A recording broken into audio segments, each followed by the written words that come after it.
Hey, what's up? I'm Winston from Parkway Drive here at Groovin The Moo with the AU Review. How was the show yesterday? Ripper. Yeah? It was a ripper. It was we haven't played in a while and forgot how good Groove is.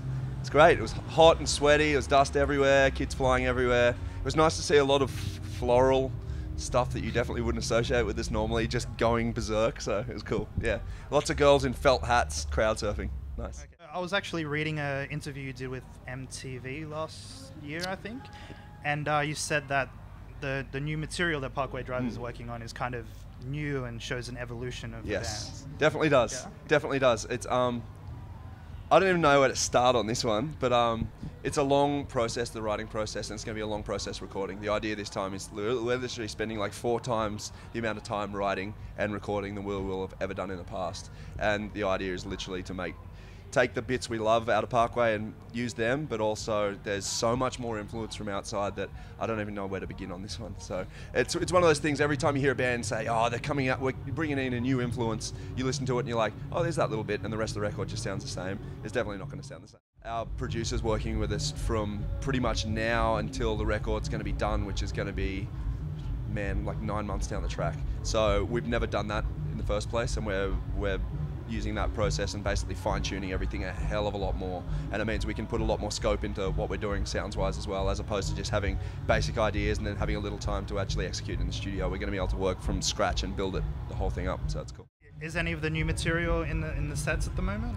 No, not yet. And I think it's going to be one of the things where we might end up sitting on it until the actual album drops, just because, I don't know, I'm kind of a fan of surprises, and I really, there's definitely, like, it sounds like Parkway, but at the same time, there's not one song that we've written that is specifically like, this is what the album's going to sound like, expect this. I've got a feeling that if we put out anything by itself, people will either say, that just sounds like the same old thing, or that sounds completely different, I don't want a bar of it. So I'd like to be able to shock people when it comes out. Yeah. And I've read you guys are perfectionists, like you won't put anything. We try, out yeah. It doesn't mean we create perfection, it just means that we are very meticulous with what we actually release and with what we want to play. Like we're more perfectionists in the sense of we'll only do what we want to do. Yeah. So when we're writing stuff, if we don't like it, we just don't write it and we don't release it. So yeah, until it's 100% nailed down, it doesn't see the light of day. Last year marked 10 years of Parkway Drive. Yeah. How's it been? Jeez, yeah. It's pretty wild. 10 years, man. It makes you feel old, put it that way. Especially when, like, we played the 10-year anniversary shows, which had a lot of older songs, and the first song we played was the first song we ever wrote. And I was looking out at faces in the crowd going, you were literally 6 years old when we wrote this. Like, that's a pretty weird thing to be able to think of. Like, there was kids in kindergarten when we were writing some of those jams. So yeah, it's cool that it still feels fresh and it still feels like we've got places to go and we're still excited to be doing what we do. So I guess that's all you can really ask. Like, we're not like dragging ourselves through this. We genuinely really love doing what we're doing still. It's cool.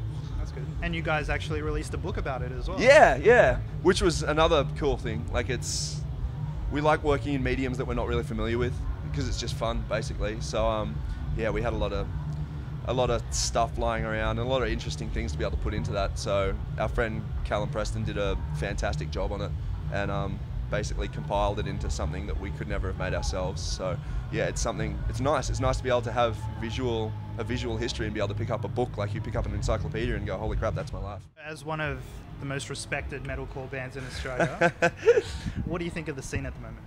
To be honest, I have no idea. That's one of the things with, I guess, being this active is you get pretty disconnected. The bands I do know are fantastic, and I definitely do know that everything I hear about comes from overseas. Like, we'll be doing tours overseas, and the amount of Australian band merch and the amount of names you hear dropped from Australia is phenomenal. When we first went over, and started touring overseas, it really was, Australia was an unknown commodity. Kids knew nothing about Australian bands, and they knew nothing about us. And now, like, Australian bands, especially heavy bands, are really like the hot thing. Kids just want to know Australian bands, and they know bands that we don't even know. They're pulling bands like, you know, these guys from Ballarat and Broken Hill, and like, I didn't even know a band existed there, but fantastic. It's like kids are going out of their way to find Australian stuff. It's cool. Traveling back to the new album, how deep are you into it? Pretty deep, but we're realizing, like, I think we have about 8 songs done. We're still planning on doing a hell of a lot more, but at the same time, it's a different process in the sense of we have this much done, and then we're working with our producer and we're realizing how much more we still have to put on top of that, where it's one of those situations whereas in the past we would say that song's nailed, sweet, forget about it.